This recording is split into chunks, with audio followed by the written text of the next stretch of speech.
मुझे कुछ ही महीने हुए थे इस अपार्टमेंट में आए हुए।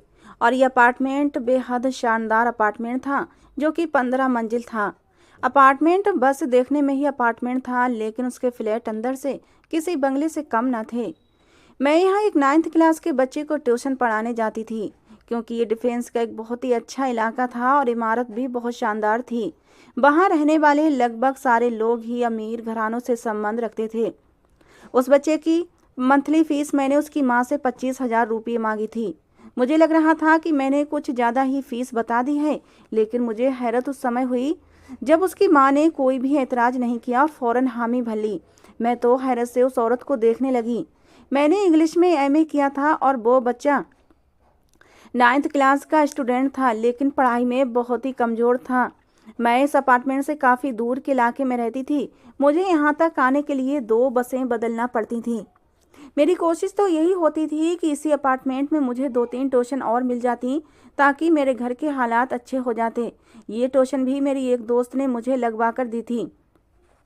वो इसी बच्चे की स्कूल टीचर थी, जहाँ वो बच्चा पढ़ता था। मैं तो अपने दोस्त का जितना धन्यवाद करती उतना कम था। हालांकि मेरी पढ़ाई भी कुछ कम नहीं थी। मेरी पढ़ाई का जो रिकॉर्ड था वो बहुत ही अच्छा था, लेकिन मेरे पास कोई सिफारिश ना थी, इसलिए मुझे किसी भी अच्छे स्कूल में टीचर की नौकरी नहीं मिली थी।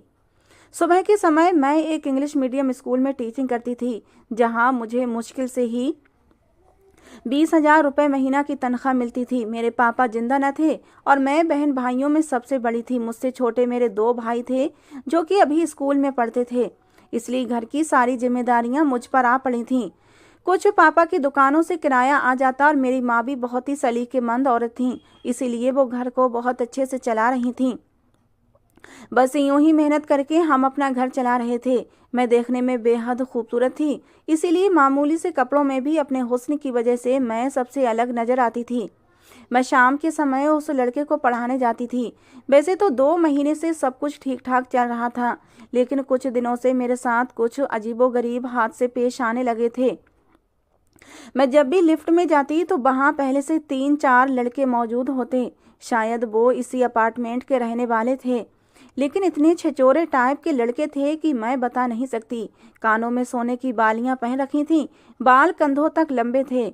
उनमें से 2 ने तो अपने बालों की पोनी भी बांध रखी थी और एक ने अपने बालों को ऐसे ही खुला छोड़ रखा था। चारों फैशन के नाम पर फटी हुई जीन्स पहने, बेढंगी सी शर्ट पहने, शायद खुद को किसी फिल्म का हीरो समझते थे, लेकिन मुझे तो उनके अंदर जाहिल और गवारपन के अलावा कुछ भी नजर नहीं आता था। जब भी मैं लिफ्ट में जाती और लिफ्ट बंद होती तो वो लड़के बारी बारी बेहुदा गाने गाने लगते, जिन्हें सुनकर मेरी नज़रें ज़मीन पर गड़ जाती और मेरे कानों की लबें तक सुर्ख हो जाती। मेरी कोशिश होती थी कि जल्द से जल्द मैं अपनी जगह पर पहुंचूं और ये लिफ्ट खुल जाए। मेरे लिए हैरान कर देने वाली बात ये थी कि जब भी मैं लिफ्ट में सवार होने लगती, वो चारों लड़के पहले से ही उस लिफ्ट के अंदर मौजूद होते। अगर 1-2 बार ऐसा होता तो मैं इसे इत्तेफाक ही समझती, लेकिन पिछले कुछ दिनों से ये रोजाना होने लगा था। जिस मंजिल पर मैं उस बच्चे को पढ़ाने जाती थी वो 8वीं मंजिल थी, इसलिए पैदल सीढ़ियां चढ़कर जाने का तो सवाल ही पैदा नहीं होता था। आज भी जब मैं लिफ्ट में सवार हुई तो उनमें से एक लड़का मेरे बराबर आकर खड़ा हो गया और एक गाना गुनगुनाने लगा। मैंने उसे घूर कर देखा तो मुस्कुराने लगा और फिर गाने लगा, ऐसे न तुम मुझे देखो, सीने से लगा लूंगा, तुमको मैं चुरा लूंगा, तुमसे दिल में बसा लूंगा।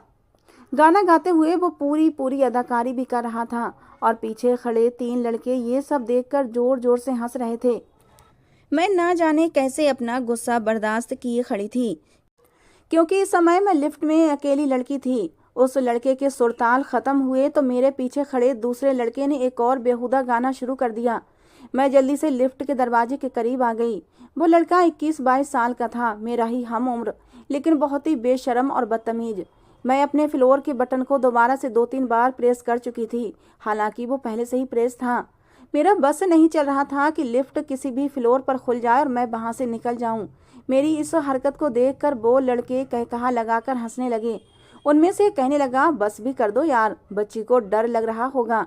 दूसरा बोला, खूबसूरत लड़की अगर लिफ्ट में साथ हो तो एक ख्वाहिश दिल में जागती है कि काश के लिफ्ट बंद रहे और कभी ना खुले। तीसरा कहने लगा, हम तुम एक लिफ्ट में बंद हों और चाबी खो जाए। ये गाना गाकर उस लड़के ने मेरे दुपट्टे का पल्लू थाम लिया था। मेरी बर्दाश्त शायद यहीं तक थी। मैंने पलट कर देखा और उस लड़के के मुंह पर खींच कर थप्पड़ दे मारा, जो कि ये गाना गुनगुना रहा था। थप्पड़ की आवाज़ उस पूरी लिफ्ट में गूंजी थी। चारों के चारों लड़के गुमसुम हक्का बक्का मुझे देखने लगे। मैंने कहा, ज़्यादा ही शौक है गाना सुनाने का तो घर जाकर अपनी बहन को सुनाओ, उसका दिल बहल जाएगा। खबरदार, जो आगे से मेरे सामने ऐसी बेहुदा हरकतें करने की कोशिश की तुम लोगों ने, तो मैं तुम लोगों के खिलाफ कंप्लेंट कर दूंगी। मेरा ये कहना था कि मेरा फ्लोर भी आ चुका था। मैं लिफ्ट से बाहर निकल आई। आज तो उस बच्चे को पढ़ाना भी मुझे मुश्किल लग रहा था, क्योंकि मेरा दिमाग उन चारों लड़कों की तरफ ही जा रहा था। जैसे तैसे मैंने 2 घंटे उसे पढ़ाया और जब वापस आने लगी तो लिफ्ट के अंदर वो लड़का पहले से मौजूद था जिसको मैंने थप्पड़ मारा था। बाकी के तीनों नहीं थे। वो गुस्से से मुझे देख रहा था। उसके चेहरे पर अभी तक मेरी उंगलियों के निशान मौजूद थे। मेरा दिल ना जाने क्यों अनजाने से डर में घिरने लगा था। मैंने एक कदम लिफ्ट के अंदर रखा, लेकिन फिर फौरन से बाहर निकाल लिया और लिफ्ट बंद होने का इंतजार करने लगी ताकि वो लड़का पहले उतर जाए। इससे पहले कि लिफ्ट बंद होती, उस लड़के ने लिफ्ट का बटन दोबारा से दबा दिया और लिफ्ट दोबारा से खुल गई। फिर मुझसे कहने लगा, देखो अंदर आ जाओ, मुझे तुमसे बात करनी है। जिन शब्दों में उसने मुझसे ये कहा था, मेरा दिल बुरी तरह से धड़कने लगा था। मैंने सोचा कि सीढ़ियों से चले जाना ही ठीक है। मैं उस लड़के से बात ही नहीं करना चाहती थी। मैं फौरन से पलटकर सीढ़ियों की तरफ चली आई, लेकिन वो लड़का मेरे ही पीछे आने लगा। मेरा दिल बहुत ज़्यादा डरा हुआ था, इसीलिए मैं तेज़ी से सीढ़ियाँ नीचे उतरने लगी। वो मुझे पीछे से पुकार रहा था, कह रहा था, एक बार मेरी बात सुन लो वरना बहुत पछताओगी। लेकिन मैंने उसकी कोई बात नहीं सुनी। वो भी मेरे पीछे पीछे सीढ़ियों पर आ रहा था। जब मैं सारी सीढ़ियां उतरकर उस अपार्टमेंट की लॉबी में आई, वहां पर उसी अपार्टमेंट के प्रबंधक का एक नौजवान लड़का खड़ा था और उसके साथ एक गार्ड भी खड़ा था। वो प्रबंधक लड़का उस गार्ड से कोई बात कर रहा था। जब मैं तेजी से उनके पास आई और मैंने उस गार्ड को कहा कि ये लड़का मेरे पीछे आ रहा है और मुझे परेशान कर रहा है, ये सुनना था कि वो गार्ड उस लड़के को घूरने लगा। कहने लगा, ये क्या बदतमीजी है, तुम्हें शर्म नहीं आती ये हरकतें करते हुए। मेरे पीछे आने वाला लड़का गार्ड के पास आकर खड़ा हो गया और अपनी दोनों जेबों में हाथ डालकर कहने लगा, अपने काम से काम रखो, समझे, वरना तुम्हें तुम्हारी औकात याद दिला दूंगा। तुम जानते नहीं हो मैं किसका बेटा हूँ। दूसरा नौजवान लड़का जो इस अपार्टमेंट के प्रबंध को देखता था, उस बदतमीज लड़के से कहने लगा, देखें, यहाँ पर नियम कानून बनाए रखें, ज़्यादा बेहतर होगा। आप चाहे किसी के भी बेटे हों, लेकिन अगर आप कोई भी गलत हरकत करेंगे तो आपके बाप तक ये शिकायत जरूर जाएगी। इसलिए दोबारा इस लड़की को परेशान करने की कोशिश मत कीजिएगा। उस लड़के की बात सुनकर मेरे पीछे आने वाला लड़का मुझे घूरते हुए वापस चला गया। मैंने सूखा सांस लिया था। वो लड़का मुझसे पूछने लगा, आपको क्या शिकायत है, आप मुझे बताएं ताकि हम आपकी शिकायत को दूर कर सकें। मैंने कहा, 3-4 लड़के हैं जो लिफ्ट में आते जाते मुझे परेशान करते हैं। वो कहने लगा, ठीक है, हम इस बात का ख्याल रखेंगे। अगले दिन जब मैं ट्यूशन पढ़ाने के लिए आई तो लिफ्ट बिल्कुल खाली थी, उसमें कोई भी मौजूद न था। मैंने दिल ही दिल में भगवान का धन्यवाद किया, लेकिन जैसे ही मैं उस बच्चे के घर में दाखिल हुई तो वो लड़का सामने ही हॉल में सोफे पर बैठा था और उस बच्चे से बातें कर रहा था। उसकी माँ भी वहीं बैठी थी। मैं अंदर दाखिल हुई तो वो लड़का मुझे देखकर अजीब सी मुस्कुराहट चेहरे पर सजाकर मुझे देखने लगा, जैसे मुझ पर ये जता रहा हो कि वो कहीं भी आ जा सकता है।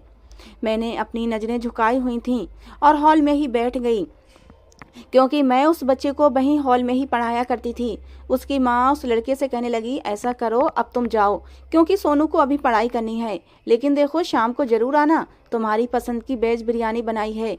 वो कहने लगा, जी आंटी, क्यों नहीं, मैं ज़रूर आऊँगा, बल्कि अब तो आता जाता रहूँगा। ये कहकर वो बाहर चला गया, लेकिन मैं परेशान हो गई थी। एक बार तो मेरा जी चाहा कि मैं ये नौकरी ही छोड़ दूँ। पता नहीं क्यों मुझे उस लड़के को देखकर अजीब अजीब से डर आने लगते थे। उसकी आंखों में एक अजीब सी नफरत थी। देखने में तो ऐसा कुछ भी नहीं था, लेकिन अंदर ही अंदर मुझे उस लड़के से डर लगने लगा था। लेकिन मेरी मजबूरी बस पैसा था, जो मुझे उस ट्यूशन से अच्छा खासा मिल रहा था। और अब तो सोनू भी बहुत अच्छा पढ़ने लगा था। उसकी माँ मुझसे बहुत खुश थी। कहने लगी, मैंने बहुत सी ट्यूशन सोनू के लिए बदल कर देख ली, लेकिन मेरा बेटा तो डफर का डफर ही था। लेकिन तुम वाकई बहुत अच्छी तरह से इसे पढ़ाती हो, इसका कॉन्सेप्ट क्लियर कर देती हो। अब तो इसकी स्कूल की टीचर भी इसकी तारीफ करने लगी हैं। मैं गायब दिमागी से उस औरत की बातें सुन रही थी। मेरे दिमाग में तो उस लड़के की आंखें घूम रही थीं, जिसमें मेरे लिए ना जाने कौन कौन से जज्बात थे। वापसी पर जब मैं लिफ्ट में सवार हुई तो अकेली थी, लेकिन अभी एक फ्लोर ही लिफ्ट चली थी कि नीचे वाले फ्लोर पर जाकर रुक गई। लिफ्ट का दरवाजा खुला और वही चारों लड़के लिफ्ट के अंदर सवार हो गए। इससे पहले कि मैं लिफ्ट से बाहर निकलती, एक लड़के ने, जिसे मैंने थप्पड़ मारा था, उसने खींचकर मुझे लिफ्ट के अंदर कर लिया। मैं उससे बाजू छुड़ाने लगी, इतनी देर में ही लिफ्ट बंद हो गई। मैंने उस लड़के को कहा, ये क्या बदतमीजी है, मेरा हाथ छोड़ो। वो कहने लगा, बदतमीजी का जवाब तो मैं दूंगा आज तुम्हें। बहुत शौक है तुम्हें थप्पड़ मारने का और फिर मेरी शिकायत लगाने का। अब देखो मैं तुम्हारे साथ क्या करता हूँ। अभी वो बात ही कर रहा था कि तभी लिफ्ट की लाइट बंद हो गई और एक सायरन सा बजने लगा। शायद पूरी बिल्डिंग की लाइट बंद हो चुकी थी और लिफ्ट बगैर लाइट के चल नहीं सकती थी। ये देखकर मैं सांस लेना भूल गई थी। मुझे लगा कुछ ही देर में यहाँ के जनरेटर चल पड़ेंगे और दोबारा लिफ्ट स्टार्ट हो जाएगी, लेकिन ऐसा कुछ भी नहीं हुआ था। उन चारों में से एक ने अपनी जेब से मोबाइल निकाल कर उसकी टॉर्च लाइट ऑन कर दी। मैंने अपना बाजू उस लड़के के हाथ से छुड़ाया और लिफ्ट के दरवाजे के पास जाकर खड़ी हो गई और दरवाज़ा खटखटाने लगी कि भगवान के लिए कोई लिफ्ट ऑन कर दो, मुझे बाहर आना है। लेकिन अभी मैं दरवाज़ा खटखटाई रही थी कि दो लड़कों ने मुझे बाजू से पकड़ा और लिफ्ट के पीछे वाली दीवार के साथ लगा दिया। एक लड़के ने अपनी जेब से रुमाल निकाला और मेरे हाथ पीछे की तरफ बांध दिए। दूसरे ने पेपर टेप निकाला और मेरे मुंह पर चिपका दी। वो लड़का जिसे मैंने थप्पड़ मारा था, उसका नाम मोहित था। कहने लगा, ये लिफ्ट सुबह से पहले नहीं खुलेगी और सुबह तुम्हारी लाश ही इस लिफ्ट से बाहर निकलेगी। ना तो मैं अपने हाथ खोल पा रही थी, ना ही अपने मुंह से उस टेप को उतार सकती थी। जो मेरे साथ इस लिफ्ट में हुआ वो कोई नामुमकिन और अनहोनी बात न थी। औरतों के साथ सेक्सुअल हरेसमेंट में जैसा नीच, दिल दहला देने वाला व्यवहार मर्द करते हैं, वही सब मेरे साथ हुआ था। अगर वो औरतें अपने बचाव के लिए चीखें चिल्लाएं तो उसके नतीजे औरत को ही देखने को मिलते हैं। वो लिफ्ट पूरी रात बंद रही थी। जाने रात के किस समय लिफ्ट का दरवाज़ा खुला था और वो चारों लड़के बाहर जा चुके थे, लेकिन मैं इस काबिल भी न थी कि उठकर बैठ भी सकती। मैं आधी मुर्दा हालत में उस लिफ्ट में लेटी हुई थी और उन लड़कों को जाता हुआ देखकर मेरी आंखों से आंसू बह रहे थे। अगर मुझे मालूम होता कि अपने साथ की जाने वाली बदतमीजी पर मारे गए थप्पड़ का मुझे ये बदला मिलेगा, तो मैं शायद उस वक्त उसकी उस बदतमीजी को बर्दाश्त कर लेती।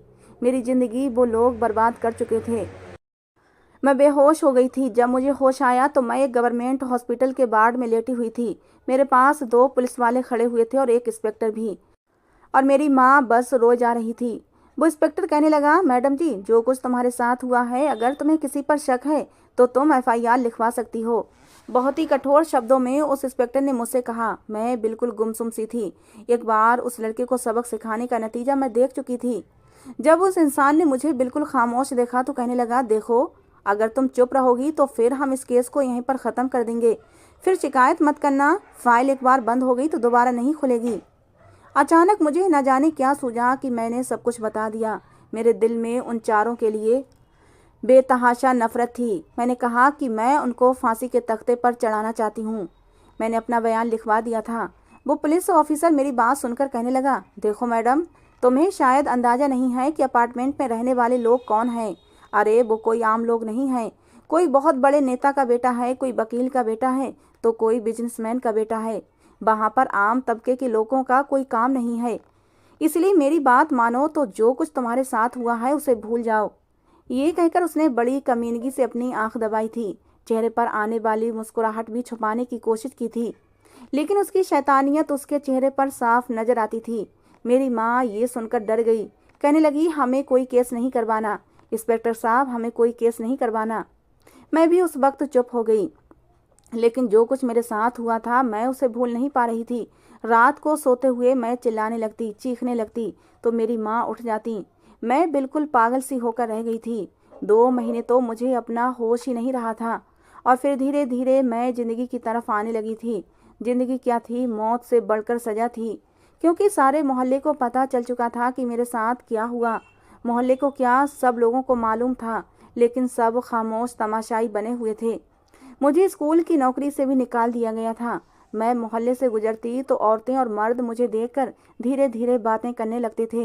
मुझे नफरत और हीन भाव से देखने लगते, जैसे कि मेरा ही कसूर हो, हालांकि मैं बेकसूर थी।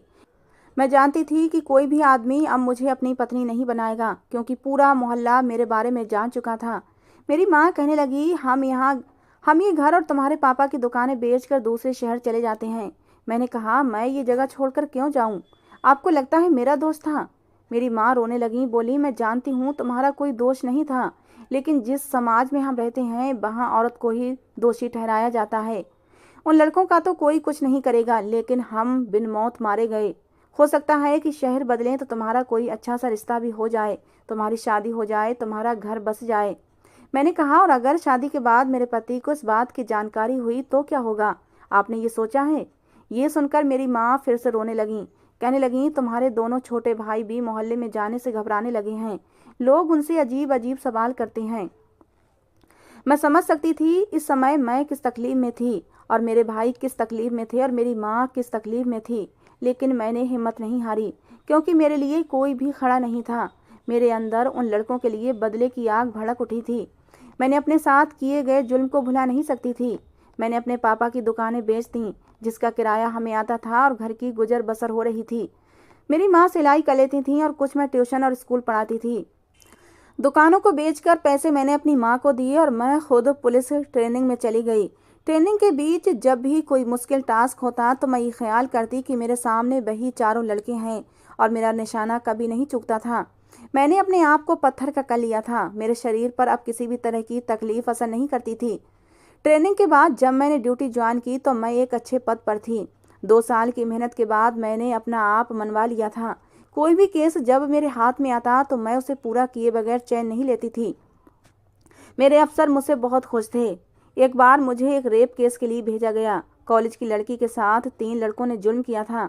मैं फौरन से अस्पताल में उस लड़की के पास पहुंच गई। उसकी हालत देखकर मुझे अपना आप याद आने लगा था। वो बेतहाशा रो रही थी। उसकी माँ, उसका बाप बेबसी से आंसू बहा रहे थे। पुलिस इंस्पेक्टर उसे वैसे ही डरा धमका रहा था जैसे कि कभी मुझे डराया गया था। वो कह रहा था कि उन लड़कों के हाथ बहुत ऊंचे हैं, इसीलिए अगर उन पर केस करना है तो अच्छी तरह सोच समझ लें, क्योंकि अब तक कोई भी उन लड़कों को गिरफ्तार नहीं कर सका है। इंस्पेक्टर के पास आकर मैं खड़ी हो गई और मैंने उसके कंधे पर जोर से हाथ मारा। उसने पलटकर मुझे देखा तो जल्दी से सैल्यूट मारा, क्योंकि वो मुझसे जूनियर था। मैंने कहा, तुम्हें यहाँ किस लिए भेजा गया है? कि तुम इनको डराओ और परेशान करो, ताकि मुजरिम सरेआम दंदनाते फिरें और मजलूम की पुकार सुनने वाला कोई ना हो। वो कहने लगा, मैडम जी, आपको नहीं पता, इन लड़कों की सियासत में बहुत पहुंच है। मैंने कहा, तुम मुझे कानून मत सिखाओ, समझे? FIR लिखो।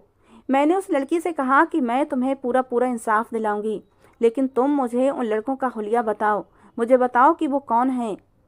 उस लड़की ने डरते डरते सारी बात बता दी। उसके माँ बाप बार बार यही कहते रहे, हमें कोई केस नहीं करवाना, लेकिन मैंने उन्हें तसल्ली दी कि मैं आपकी बेटी के साथ की गई ज्यादती का पूरा पूरा इंसाफ दिलाऊंगी।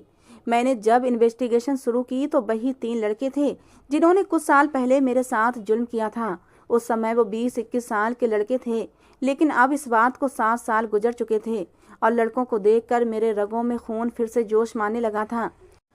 मैंने उन तीनों के खिलाफ अरेस्ट वारंट निकलवाए और उन्हें गिरफ्तार कर लिया। उनमें से एक का बाप बहुत बड़ा वकील था, दूसरे का बाप बड़ा बिजनेसमैन और तीसरे का बाप सियासत के किसी छोटे मोटे पद पर था। जब मैं उनको गिरबान से पकड़कर हथकड़ी लगाकर अपने साथ पुलिस स्टेशन ले जाने लगी तो उनके बाप कहने लगे, तुम्हें बहुत पछताना पड़ेगा, मैं तुम्हारा ट्रांसफ़र करवा दूंगा। दूसरा कहने लगा, तुम्हारी नौकरी से छुट्टी करवा दूंगा, और तीसरे के भी कुछ ऐसे ही ख्याल थे। लेकिन मैंने कहा कि कानून सबके लिए बराबर है, जाओ जाकर अदालत में बात करो। तुम भी यहीं हो और मैं भी यहीं, देखते हैं कि इस बार जीत किसकी होती है। मेरे दिल से अब डर खत्म हो चुका था। मैं अब कोई कमज़ोर सी लड़की नहीं रही थी, बल्कि अपनी कमजोरी को मैंने ख़त्म करके ताकत में बदल लिया था। मैं तीनों लड़कों को गिरफ्तार करके जेल में डाल चुकी थी। उनके खिलाफ FIR लिखी जा चुकी थी, इसलिए बिना अदालत के धक्के खाए वो लड़के बाहर नहीं जा सकते थे। मैंने अपने ऑफिसर से कहा कि मैं इनको रिमांड में लेना चाहती हूँ। ऑफिसर मेरी बात सुनकर हैरत का शिकार था। कहने लगा, देखो, हमें ऊपर से कॉल्स आ रही हैं, हम शायद इन्हें ज़्यादा देर तक जेल में ना रख सकें। मैंने कहा, हमारी समस्या यही है कि हम पुलिस वाले बड़ी मेहनत से भाग दौड़ करके अपनी रातों की नींदें हराम करके लोगों को सुख चैन देना चाहते हैं, इंसाफ दिलाना चाहते हैं, तो ये ऊपर की कॉल्स आकर हमारी सारी मेहनत पर पानी फेर देती हैं। वो कहने लगा, देखो तुम्हारा काम था इन्हें गिरफ्तार करना, वो तुमने कर लिया। बस कल ही इन्हें बड़ी जेल में भेजने के बाद तुम्हारी ड्यूटी ख़त्म है। मैंने कहा, जी ठीक है। अगले दिन शाम को पुलिस वैन पर उन तीनों मुजरिमों को बिठाया गया और उनके साथ 2 पुलिस वालों को भी बिठाया गया। आगे की फ्रंट सीट पर मैं बैठी थी और मेरे साथ एक पुलिस वाला भी था जो कि जीप चला रहा था। जिस जेल में हमें इन्हें शिफ्ट कराना था ये यहाँ से काफ़ी दूर थी, लगभग 2 घंटे के सफ़र की, और बीच में एक सुनसान रास्ता भी पड़ता था। ऑफिसर ने कहा, देखो ये भागने ना पाए। मैंने कहा, निश्चिंत रहे, ये लड़के जब तक मेरे अंडर में हैं सवाल ही पैदा नहीं होता ये भाग सकें। मेरे अफसर ने मुझे बेल्टन का अंगूठा दिखाते हुए कहा कि जाओ, शाबाश, मुझे तुम पर पूरा भरोसा है।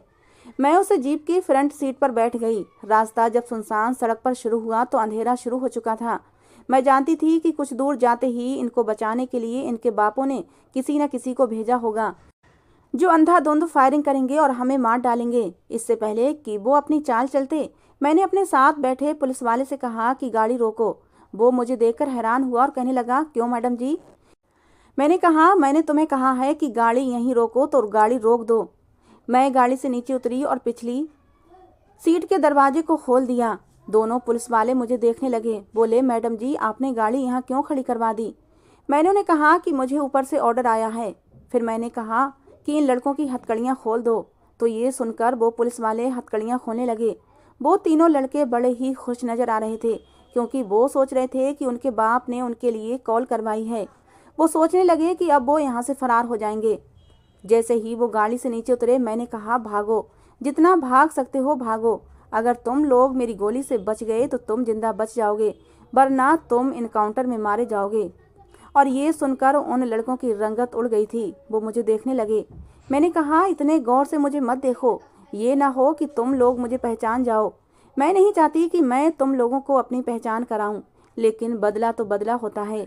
एक बार तुम लोगों ने मेरे साथ वो घटिया काम किया था जिसमें मेरा कोई दोष नहीं था। वो कहने लगे, क्या मतलब? हम समझे नहीं। मैंने उन्हें उस अपार्टमेंट का नाम बताया और कहा कि लिफ्ट याद है ना तुम्हें?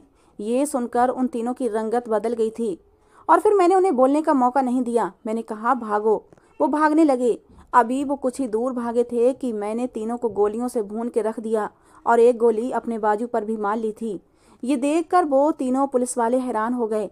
कहने लगे, मैडम जी, ये आपने क्या गजब कर दिया? मैंने कहा, कुछ नहीं, हम कहेंगे कि इन्होंने गाड़ी रुकवाई थी और भागने की कोशिश कर रहे थे। उनके पास पहले से हथियार मौजूद था जो कि उनके बाप ने उन्हें जेल में भिजवा दिया था। हम कह देंगे कि इन्होंने भागने की कोशिश की और मेरे ऊपर भी गोली चलाई। ये एनकाउंटर में मारे गए। मेरी बात सुनकर वो तीनों पुलिस वाले मुस्कुराने लगे थे और फिर यही खबर अखबार में भी छपी थी। उनके बाप समझ गए थे, लेकिन मुझ तक कोई नहीं पहुंच पाया था। लेकिन मुझे अभी तक चौथे लड़के की तलाश थी जिसे मैंने थप्पड़ मारा था और उसने मेरी जिंदगी बर्बाद कर दी थी। मैं चाहती थी कि मैं उससे भी बदला लूं। उस लड़के की जानकारी निकलवाने के बाद मालूम हुआ कि वो भी एक बड़े बाप का बिगड़ा हुआ बेटा था, लेकिन एक टांग से अपाहिज हो गया है। ये सुनकर मुझे सुकून मिला कि उससे तो बदला मेरा भगवान ले चुका है। एक बार मैं एक मंदिर के सामने ड्यूटी निभाने गई तो मेरी नज़र उसी लड़के पर पड़ी जो अपनी व्हीलचेयर पर बैठा गरीब लोगों को कुछ बांट रहा था। कुछ ही देर बाद वो भगवान के सामने गया और फूट फूट कर रोने लगा और कहने लगा कि मैंने एक लड़की के साथ बहुत ही जुल्म किया था। मैंने पहले कभी किसी लड़की के साथ ऐसा नहीं किया था, लेकिन उसने मुझे थप्पड़ मारा तो मैं गुस्से में आ गया था और मेरे तीनों दोस्तों ने मुझे भड़का दिया और उनके भड़काने पर मैंने उस लड़की से अपने दोस्तों के साथ मिलकर अपनी बेइज्जती का बदला लिया था। मैंने उसके साथ बहुत गलत किया। उसके कुछ दिन बाद ही मैं एक हादसे में अपाहिज हो गया। मैंने उस लड़की को बहुत ढूंढा कि उससे माफ़ी मांग सकूं, क्योंकि मैं समझ सकता हूं कि वो किस तकलीफ से गुजरी होगी। और पिछले 7 सालों से मैं रो रो कर माफ़ी मांग रहा हूं, लेकिन इस हादसे में मेरा सुख चैन बर्बाद होकर रह गया है। मैं रातों को सो नहीं सकता। उस लड़की के आंसू और उसका रोता हुआ चेहरा मुझे दिखाई देने लगता है। उसकी बेबस आंखों ने मेरा चैन, मेरी नींद और मेरा जीना हराम कर रखा है। काश कि वो मुझे माफ़ कर दे तो मेरे लिए मरना आसान हो जाएगा। मैं पीछे खड़ी उस लड़के की बातें सुन रही थी और मेरे दिल को सुकून आ चुका था। मैंने आसमान की तरफ देखा और मुस्कुराने लगी। उस आदमी की यही सज़ा होनी चाहिए थी कि ये पल पल मरता रहे। मुझे उस आदमी की हालत पर जरा भी तरस नहीं आया था, क्योंकि उस समय लिफ्ट के अंदर भी उस आदमी को मेरे ऊपर तरस नहीं आया था। भगवान सब कुछ देखता है और वो हमारे ऊपर किए गए जुल्म का अच्छा बदला लेता है जो उसने उस लड़के से ले लिया था। दोस्तों, कहानी का ये जो एंड था, आई होप आपको पसंद आया होगा। पहले मैंने इस कहानी की एंडिंग कुछ और लिखी थी, लेकिन फिर मुझे लगा कि जो मुजरिम है उसे सज़ा मिलनी चाहिए, फिर चाहे किसी भी रूप में मिले। तो आई होप दोस्तों ये एंडिंग आपको पसंद आई होगी। इस कहानी को लेकर और कहानी की एंडिंग को लेकर आप लोगों की क्या राय है, प्लीज़ अपनी राय मुझे ज़रूर शेयर करना। कहानी पसंद आई हो तो प्लीज़ लाइक भी करना। रोज़ एक नई कहानी सुनने के लिए हमारे चैनल को भी सब्सक्राइब करना। कहानी को अंत तक पूरा सुनने के लिए आप लोगों का बहुत बहुत धन्यवाद दोस्तों। मिलते हैं अगली किसी नई कहानी के साथ।